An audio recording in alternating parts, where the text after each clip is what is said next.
Hey, what's up? New Life Church Life Group leaders, Harry Bates here, one of the pastors at New Life. So glad that you guys are leading. We just want to say thank you. We wouldn't be making it right now if it wasn't for you guys leading all of your virtual groups right now. A lot of you, you've learned a lot about Zoom, probably more than you want to know about Zoom calls.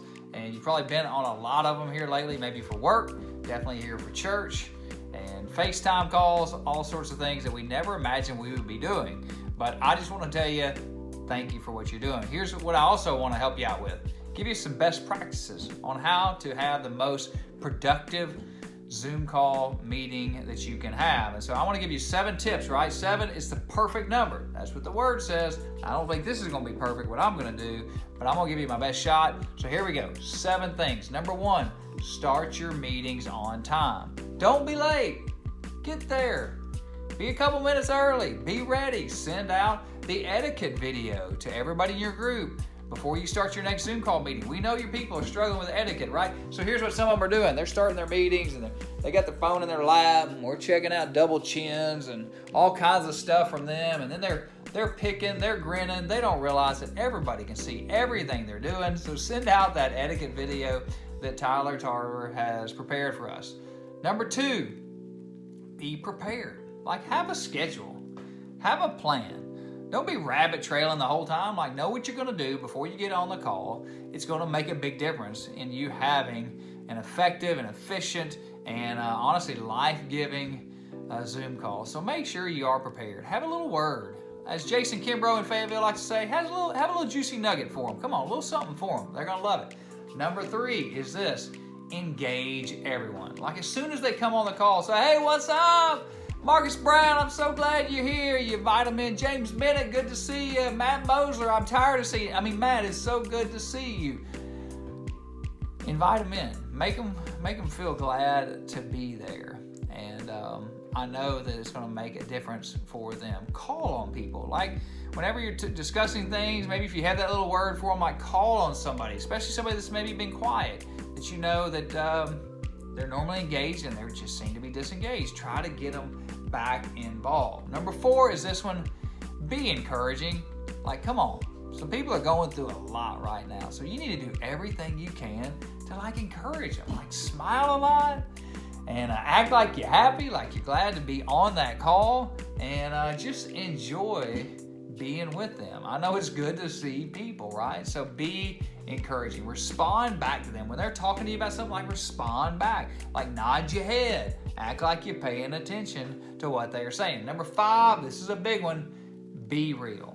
All right, I don't know if y'all have ever heard of a book. It's called Be Real Because Fake is Exhausting. You might know a guy by the name of Rick Bezet. He wrote that book. Such a great book. Here's what we know. We like authentic, real people.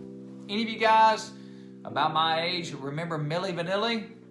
Yeah, we all remember one thing about Milli Vanilli. Those guys were a fake.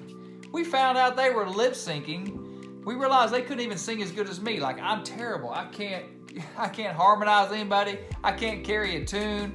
I am so pitchy, as Simon Cowell would say. Like, I am terrible. Well, so are those guys. And the moment we realized they were lip syncing, it's like, we didn't want to listen to them. We want the real thing. So be real, be authentic on your calls. The 6th thing is this. Pray for needs. Like, ask them. Show some concern. Let them know, hey, I want to know what's going on. Like, what are you really dealing with? Push them a little bit to find out what's really going on. You need to be part of that being real, transparent. You be real, be transparent. Ask for prayer for yourself on something. And here's what you're going to do. You're going to pull out what their needs are so that you can pray for them. I'm going to tell you what, prayer makes a difference. Let them know you want to pray for them. And then the 7th and final one is this. Finish strong. Like, when you finish the call at the very end, like, make sure you finish on a high note. Be full of life.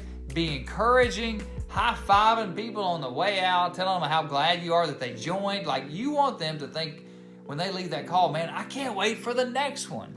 All right? Like, have fun. Laugh with one another.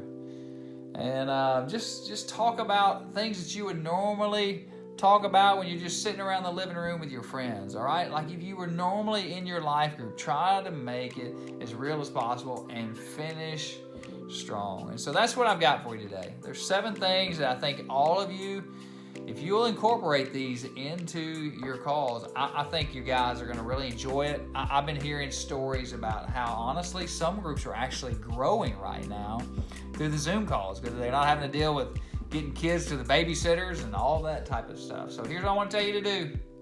Keep leading strong. You're making a big difference. Like we couldn't do this without you. Thanks again for leading. We love you. Catch you next time.